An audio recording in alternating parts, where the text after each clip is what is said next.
जय हिंद, वंदे मातरम मेरे सभी फौजी भाइयों को। एसएससी जीडी 2026 आज की वीडियो बड़े ही शानदार से टॉपिक पे होने वाली है। थंबनेल आप सभी भाइयों ने देख ही लिया होगा।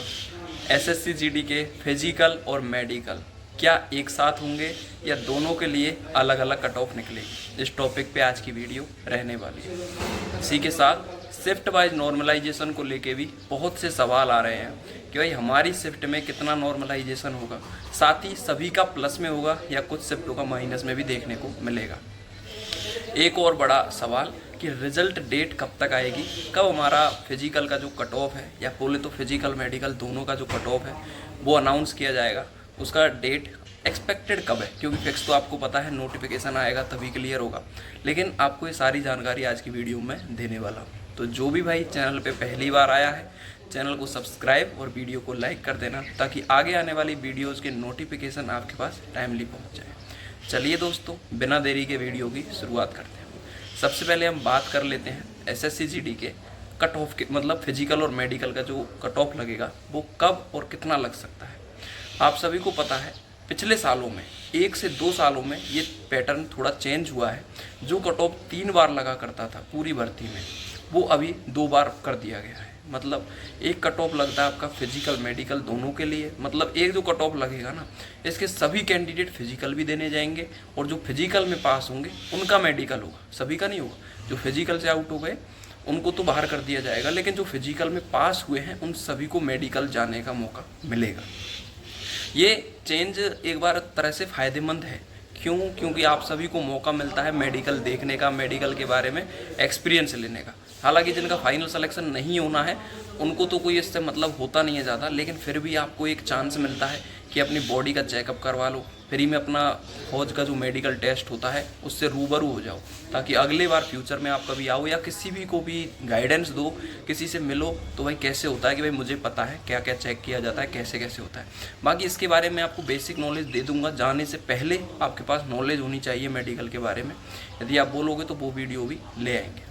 अब बात कर लेते हैं कि पहले क्या होता था। एक कट ऑफ लगती थी आपकी फिजिकल से पहले। जैसे हिंदी भाषी स्टेटों में बात करें हम तो मान लीजिए 122 मार्क्स पे लग गई आपकी फिजिकल की कट ऑफ, उसके सारे कैंडिडेट फिजिकल देंगे। उसके बाद फिजिकल से आउट कैंडिडेट को तो बाहर ही कर दिया जाएगा। उसके अलावा भी जो कैंडिडेट मेडिकल में मेरिट लिस्ट से बाहर होंगे उनको भी बाहर किया जाएगा। हालांकि उन्होंने फिजिकल पास किया होगा लेकिन फिर भी उनको मेडिकल नहीं दिया देने जाता था। मतलब जो फिजिकल पास थे उन सभी को मेडिकल नहीं था, उनमें से कुछ कैंडिडेट को बाहर भी करते थे। लेकिन अब ये पैटर्न थोड़ा चेंज हुआ है। इससे क्या है कि भर्ती थोड़ी तेज़ हो पाती है ना, क्योंकि 2 बार कट ऑफ निकालने में थोड़ा ज़्यादा टाइम नहीं लगता। जब 3 बार कट ऑफ निकलती थी तो उसमें थोड़ा ज़्यादा टाइम लेता था। अभी बात कर लेते हैं कि इसमें कट ऑफ में क्या चेंज देखने को मिलता है इस पैटर्न से। जो कट ऑफ 3 स्टेज में बढ़ती है वो हमेशा कम कम बढ़ेगी। मान लीजिए कि पहली बार में 120 लगी, दूसरी बार में 124 लगी, तीसरी बार में 128 लगी। लेकिन जब 2 ही बार लगेगी तो सीधा 120, उसके बाद सीधा 128। इसके अलावा कोई चेंज आपको देखने को मिलेगा नहीं कट ऑफ में, क्योंकि जिनको बाहर होना है वो तो बाहर होंगे। लेकिन फ़ायदा बस ये है कि जिन लोगों को बाहर होना है वो भी अपना मेडिकल का एक्सपीरियंस ले पाएंगे। बस ये सबसे बड़ा फ़ायदा है इस प्रोसेस का। अभी हम बात कर लेते हैं शिफ्ट वाइज नॉर्मलाइजेशन के बारे में, जिसके सभी कैंडिडेट बहुत ज़्यादा क्वेश्चन पूछ रहे हैं कि भाई हमारी शिफ्ट में कितना नॉर्मलाइजेशन होगा, हमारे डेट में कितना होगा। हम तो फर्स्ट फेज में थे, हमारा एग्ज़ाम तो हार्ड था, हमारा एग्ज़ाम तो ईजी था। तो इसका सबसे बेहतरीन उदाहरण आपको दूं तो दिल्ली पुलिस का एग्ज़ाम है। आप सभी ने देखा है नॉर्मलाइजेशन किसी का 15 नंबर माइनस हुआ है, किसी का 18 नंबर प्लस हुआ है। इतना ज़्यादा डिफरेंस क्रिएट हो गया 100 मार्क्स के पेपर में, जो कि बहुत बड़ा सोचने का विषय है। बाकी अब सभी लोग भूल चुके हैं उसको। जिनका नॉर्मलाइजेशन ठीक ठाक हुआ, फिजिकल में नाम आया, वो अपना फिजिकल में लगे हुए हैं। वो टॉपिक 1 दिन चला, 2 दिन चला, सभी लोग भूल गए। सेम जीडी में होगा। आप सोच रहे हो कि यार इसका कोई विरोध होगा, इसका कोई ये होगा वो होगा, कुछ नहीं होगा। जिनका नाम आ जाएगा वो अपना फिजिकल देने जाते रहेंगे और जिनका नहीं आएगा वो अपने आउट हो गए, अपने नेक्स्ट एग्जाम की तैयारी में लग जाएंगे। मैं क्या कहना चाह रहा हूँ कि अपनी तैयारी को इसके साथ साथ जारी रखें। नॉर्मलाइजेशन एक ऐसा चीज़ है जिसके ऊपर आपका कोई कंट्रोल नहीं है। ना तो आप उसको प्रेडिक्ट कर सकते हो, ना अपने हाथ से कर सकते हो सकता है कि आप जो करके आए उसमें से कुछ घटा भी दिया जाए। आपका रो स्कोर मान लीजिए किसी का 135 है और उसको घटा के 132 कर दिया, क्या कर लोगे? किसी का 120 है, उसको घटा के 15 बढ़ा दिया, उसको बढ़ा दिया 135 कर दिया, क्या करोगे? जिनमें 12 मार्क्स 15 मार्क्स का अंतर प्लस में था, वो 3 मार्क्स माइनस में जा सकता है। समझिए, नॉर्मलाइजेशन बहुत बड़ी चीज़ होती है। और फाइनल कट ऑफ में नॉर्मलाइजेशन के बलबूते पे जो पॉइंट्स में बढ़ते हैं ना, वो भी कट ऑफ को बहुत भारी तरीके से प्रभावित करते हैं। हमको पता है, एक एक पॉइंट्स पे 50-50 लड़के बाहर होते हैं। तो मार्क्स को तो आप छोड़ दीजिए, मार्क्स पे तो एक नंबर पे समझ लीजिए कि 5000 लड़कों को आप पीछे छोड़ दो। अब जिनके 10 नंबर प्लस हो रहे हैं, सोच लीजिए वो कहाँ थे मेरिट में और कहाँ से कहाँ पहुँच जाते हैं। तो मतलब मैं कहना यही चाहता हूँ कि अपना हाथ में जो है वो फिजिकल और मेडिकल है, इन दोनों में आप पास होइए। सबसे पहला काम तो ये है। दूसरा काम है आपका नेक्स्ट एग्ज़ाम की भर्ती को मतलब अपने नज़र में रखना। नेक्स्ट एग्ज़ाम 2027 में होनी है और उसके लिए अपनी तैयारी को यहाँ से जारी रखें। इसके साथ साथ अपनी जो कट ऑफ है उसके ऊपर भी नज़र रखें। सोचते रहें कि हाँ यार, इतना वैकेंसी है, इतना मतलब भीड़ है, तो कहाँ कैंडिडेट बाहर हो सकते हैं, कितने मेडिकल में पास होते हैं, कितने फिजिकल में पास होते हैं। आप खुद भी इस डाटा को अनुमान लगा सकते हो।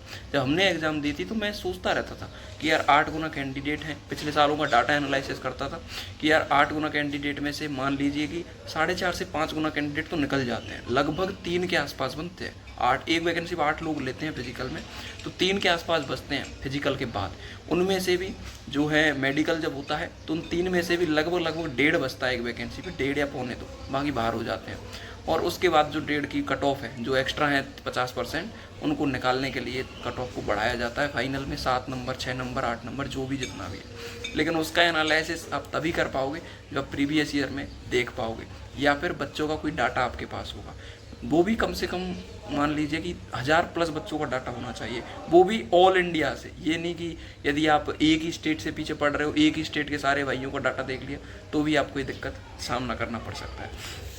चलिए, अब अगला टॉपिक है कि हमारा रिजल्ट डेट कब तक आएगा, रिजल्ट कब तक अनाउंस हो जाएगा। तो सबसे पहले तो आपकी वैकेंसी इंक्रीज होगी। यदि वैकेंसी इंक्रीज नहीं होती है तो कट ऑफ भारी रूप से प्रभावित देखने को मिलेगी, क्योंकि जहां अभी 500 वैकेंसी यदि वहाँ पे 1000 कर दी जाएंगी तो कहीं ना कहीं एक बहुत बड़ा चेंज हो जाता है पूरी प्रोसेस में।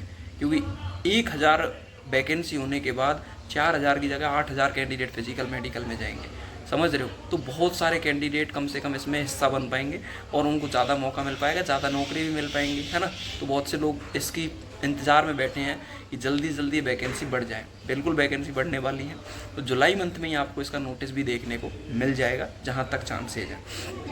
अगले इसके बाद हमारा जो है फिजिकल का रिजल्ट आएगा। रिजल्ट में आपकी फिजिकल कट ऑफ आएगी और फिजिकल कट ऑफ जो है आपका जारी कर दिया जाएगा। उसके बाद आपके फिजिकल कंडक्ट कराए जाएंगे।